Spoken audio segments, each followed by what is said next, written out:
नमस्कार भक्तों, स्वागत है आप सभी का हमारे चैनल भक्ति महोत्सव में। आज हम आपको करवा चौथ व्रत की कहानी सुनाएंगे। तो आइए शुरू करते हैं। करवा चौथ का व्रत स्त्रियों का मुख्य त्योहार है। यह व्रत सुहागिन महिलाएं अपने पति की दीर्घायु के लिए करती हैं। करवा चौथ का व्रत कार्तिक महीने की कृष्ण पक्ष की चतुर्थी को सुहागिन स्त्रियों द्वारा किया जाता है। यह व्रत हर विवाहित महिला अपने रिवाजों के अनुसार रखती है और अपने जीवन साथी की अच्छी सेहत तथा अच्छी उम्र की प्रार्थना भगवान से करती है। आजकल यह व्रत कुंवारी लड़कियां भी अच्छे पति की प्राप्ति के लिए भी रखती हैं। करवा चौथ व्रत की पूजा को करते वक्त एक पाटे पर जल से भरा लोटा एवं एक करवे में गेहूं भरकर रखते हैं। इस दिन पूजन के लिए दीवार पर या कागज पर चंद्रमा तथा उसके नीचे भगवान शिव और कार्तिकेय की प्रतिमा बनाई जाती है और इसी प्रतिमा की पूजा स्त्रियों द्वारा की जाती है। इस दिन महिलाएं सारा दिन व्रत रखती हैं, यहाँ तक कि वे जल और फल भी ग्रहण नहीं करती। दिन भर की कठोर तपस्या के बाद जब रात्रि में चंद्रमा के दर्शन होते हैं, तब चंद्रमा की पूजा के बाद यह व्रत पूर्ण होता है। करवा चौथ व्रत में रात्रि की पूजा में चंद्रमा को अर्घ्य देना महत्वपूर्ण है। हर वो स्त्री जो व्रत करती है वो चंद्रमा को अर्घ्य जरूर देती है और फिर व्रत पूर्ण होता है और अपने व्रत को पूर्ण कर स्त्रियां रात्रि में जल तथा भोजन ग्रहण करती है। जब कोई स्त्री एक बार इस व्रत को करना प्रारंभ कर देती है तो उसे यह व्रत जीवन पर्यंत करना पड़ता है। इसलिए यह जरूरी नहीं है कि हर उम्र में निर्जला रहकर ही यह व्रत किया जाए। एक बार जब सुहागिन महिला इस व्रत का उद्यापन कर देती है तो वह अपनी सुविधा अनुसार व्रत के समय फल, जल और अन्य चीजें ग्रहण कर सकती है। जब भी कोई स्त्री करवा चौथ का व्रत करती है तो वह व्रत के दौरान कथा सुनती है। व्रत के दौरान कथा सुनने की यह प्रथा प्राचीन काल से चली आ रही है। इस व्रत की कथा यानी कि कहानी जो कि सुहागिन स्त्रियों के द्वारा सुनी जाती है वह इस प्रकार है। एक नगर में एक साहूकार रहता था। उसके 7 लड़के और एक लड़की थी। कार्तिक महीने में जब कृष्ण पक्ष की चतुर्थी आई तो साहूकार के परिवार की महिलाओं ने भी करवा चौथ का व्रत रखा। जब रात्रि के समय साहूकार के बेटे भोजन ग्रहण करने बैठे तो उन्होंने साहूकार की बेटी यानी अपनी बहन को भी साथ में भोजन करने के लिए कहा।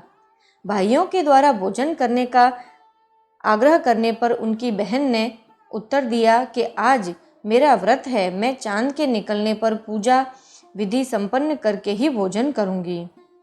भाइयों के द्वारा बहन का भूखा रहने के कारण मुरझाया हुआ चेहरा देखा नहीं गया। उन्होंने अपनी बहन को भोजन कराने के लिए प्रयत्न किया। उन्होंने घर के बाहर जाकर अग्नि जला दी। उस अग्नि का प्रकाश अपनी बहन को दिखाते हुए कहा कि देखो बहन, चांद निकल आया है, तुम चांद को अर्घ्य देकर और अपनी पूजा करके भोजन ग्रहण कर लो। अपने भाइयों द्वारा चांद निकलने की बात सुनकर बहन ने अपनी भाभियों के पास जाकर कहा, भाभी चांद निकल आया है, चलो पूजा कर लेते हैं। परंतु उसकी भाभी अपने पतियों द्वारा की गई युक्ति को जानती थी। उन्होंने अपनी ननद को भी इस बारे में बताया और कहा कि आप भी इनकी बात पर विश्वास ना करें। परंतु बहन ने भाइयों की बात पर ध्यान ना देते हुए पूजन संपन्न कर भोजन ग्रहण कर लिया। इस प्रकार उसका व्रत टूट गया और गणेश जी उससे नाराज हो गए। इसके तुरंत बाद उसका पति बीमार हो गया और घर का सारा रुपया, पैसा और धन उसकी बीमारी में खर्च हो गया। अब जब साहूकार की बेटी को अपने द्वारा किए गए गलत व्रत का पता चला तो उसे बहुत दुख हुआ। उसने अपनी गलती पर पश्चाताप किया। अब उसने पुनः पूरे विधि विधान से व्रत का पूजन किया तथा गणेश जी की आराधना की। इस बार उसके व्रत तथा श्रद्धा भक्ति को देखते हुए भगवान गणेश उस पर प्रसन्न हो गए। उसके पति को जीवन दान दिया और उसके परिवार को धन तथा संपत्ति प्रदान की। इस प्रकार जो भी श्रद्धा भक्ति से इस करवा चौथ के व्रत को करता है वो सारे सांसारिक कलेशों से मुक्त होकर प्रसन्नता पूर्वक अपना जीवन यापन करता है। प्राचीन कथा के अनुसार एक गांव में करवा देवी अपने पति के साथ रहती थी। एक दिन उनके पति नदी में स्नान करने के लिए गए। स्नान करने के दौरान मगरमच्छ ने करवा के पति का पैर पकड़ लिया और खींचकर नदी में अंदर की ओर ले जाने लगा। इस दौरान पति ने अपनी रक्षा के लिए पत्नी को पुकारा। पति की आवाज सुनकर करवा नदी के किनारे पहुंच गई और मगरमच्छ को एक कच्चे धागे से पेड़ से बांध दिया। करवा के सतीत्व की वजह से मगरमच्छ हिल तक नहीं पाया। इसके बाद करवा ने यमराज को पुकारा और अपने पति का जीवन दान मांगा और मगरमच्छ को मृत्युदंड देने के लिए कहा। यमराज ने कहा कि मगरमच्छ की आयु अभी पूरी नहीं हुई है, लेकिन तुम्हारे पति की आयु पूरी हो गई है। यमराज की ये बात सुनकर करवा बहुत ही क्रोधित हो गई और उन्होंने कहा कि यदि उनके पति के प्राणों को कुछ हुआ तो वे शाप दे देंगी। सती के शाप से डरकर यमराज ने मगरमच्छ को यमलोक भेज दिया और करवा के पति को जीवन दान दे दिया। साथ ही करवा को सुख समृद्धि का वरदान दिया और कहा, जो स्त्री इस दिन व्रत करके करवा को याद करेगी उनके सौभाग्य की मैं रक्षा करूंगा। कहा जाता है कि इस घटना के दिन कार्तिक मास के कृष्ण पक्ष की चतुर्थी भी थी। तभी से करवा चौथ का व्रत रखने की परंपरा चली आ रही है। जब किसी महिला को करवा चौथ व्रत को करते हुए काफी समय हो जाता है तो वह अपनी इच्छानुसार अपने व्रत का उद्यापन कर सकती है। करवा चौथ व्रत की उद्यापन विधि के लिए महिलाएं अपने घर में पूरी तथा हलवा बनाती हैं। अब इन पूरियों को एक थाली में 4-4 के ढेर में 13 जगह रखते हैं और इन पूरियों के ऊपर थोड़ा थोड़ा हलवा रखते हैं।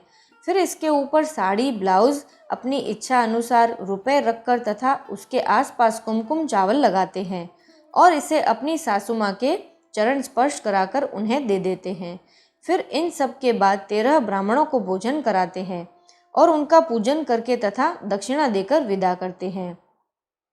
कुछ स्त्रियां इस दिन उद्यापन के लिए अन्य सुहागन स्त्रियों को भोजन भी कराती है। इसके लिए जो भी स्त्रियां करवा चौथ का व्रत करती हैं उन्हें उद्यापन की सुपारी उद्यापन करने वाली महिला द्वारा पहले से ही दे दी जाती है। करवा चौथ व्रत वाले दिन सारी महिलाएं अपनी पूजा कर उद्यापन वाली महिला के घर जाकर अपना भोजन करती है। भोजन के बाद इन सभी महिलाओं को बिंदी लगाकर और सुहाग की सामग्री देकर विदा किया जाता है। इस प्रकार करवा चौथ व्रत की उद्यापन विधि भी संपन्न की जाती है।